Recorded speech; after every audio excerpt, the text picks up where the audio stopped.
मुझे प्रताड़ित कर रही है गुजरात सरकार। टीएमसी सांसद और पूर्व क्रिकेटर यूसुफ पठान ने गुजरात सरकार पर उन्हें प्रताड़ित करने का आरोप लगाया है। जी हां, वडोदरा म्युनिसिपल कॉर्पोरेशन की ओर से यूसुफ पठान को अतिक्रमण का नोटिस मिला था। दरअसल कुछ दिन पहले यूसुफ पठान को वडोदरा नगर निगम की सरकारी जमीन खाली करने का नोटिस दिया गया था। बस इसी को लेकर यूसुफ पठान ने हाई कोर्ट में याचिका दायर की और उन्होंने बताया कि उन्होंने साल 2012 में ही नगर निगम को जमीन लेने के लिए आवेदन दिया था और साल 2014 में निगम द्वारा अलग प्रस्ताव लाकर उसे राज्य सरकार को भेज दिया। इसको लेकर हाई कोर्ट ने पूछा कि 10 साल तक उनके द्वारा कोई एक्शन क्यों नहीं लिया गया। तो यूसुफ पठान ने कहा कि मैं हाल ही में लोकसभा चुनाव में चुना गया हूं और मुझे प्रताड़ित करने की कोशिश की जा रही है क्योंकि मैं दूसरी पार्टी से चुना गया हूं। पठान ने यह भी कहा कि पिछले 10 साल से कुछ नहीं किया गया और अचानक चुनाव परिणाम के बाद 6 जून को एक नोटिस भेज दिया गया। उन्होंने आगे कहा कि निगम के प्रस्ताव के बाद फिर से उसे राज्य सरकार भेजा गया, जो जरूरी नहीं है क्योंकि यह नगर निगम की जमीन है, राज्य सरकार की नहीं। अगर हमने इसे नहीं हटाया तो सीधे बुलडोजर आएगा।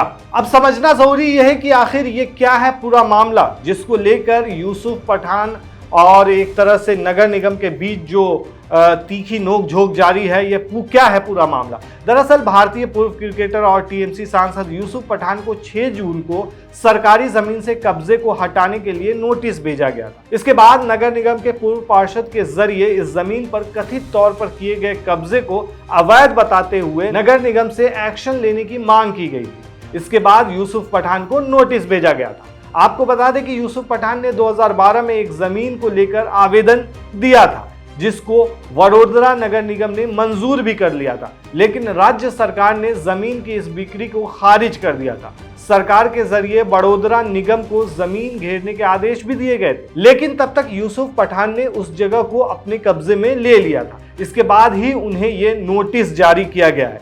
अब इस मामले को लेकर बहुत ज्यादा एक तरह से विवाद बढ़ता जा रहा है और यूसुफ पठान इस पर बयान दे चुके हैं और कह रहे हैं कि ये ज़मीन मतलब बहुत सारे इसको लेकर के आरोप प्रत्यारोप का दौर चल रहा है। अब देखने वाली बात यह है कि सरकार इस पूरे मामले पर क्या रुख अपनाती है। और आपको क्या लगता है दोस्तों, क्या यूसुफ पठान जो बयान दे रहे हैं कि उन्हें दूसरे पार्टी से टिकट लड़ा उन्होंने और उस पर उन्होंने जीत हासिल की, जिसकी वजह से उन्हें परेशान किया जा रहा है, क्या सच में ऐसा है कि उन्हें परेशान किया जा रहा है? आप हमें कमेंट में जरूर बताएं। शुक्रिया।